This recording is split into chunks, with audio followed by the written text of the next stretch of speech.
JellyBlue Gummies are marketed as a dietary supplement that claims to support overall health, boost energy, and provide wellness benefits through a convenient gummy format. The marketing makes them look like an easy solution for better health.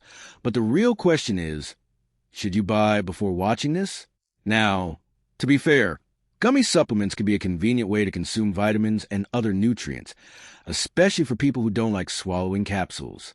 However, their effectiveness depends entirely on the ingredients and your individual nutritional needs. What it does well: easy to take. The gummy format is convenient and often more enjoyable than traditional tablets. May provide nutritional support. Depending on the ingredients, the gummies may help supplement certain vitamins or minerals.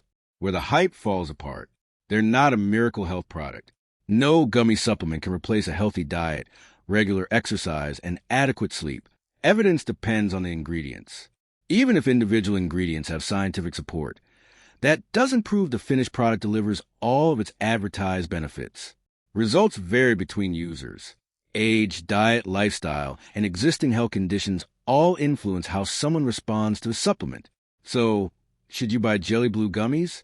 Short answer: maybe, if you're looking for general nutritional support. If the ingredients align with your nutritional needs, they may be worth considering. But don't expect dramatic health improvements simply from taking a gummy supplement. Thanks for watching. Don't forget to like and subscribe for more videos.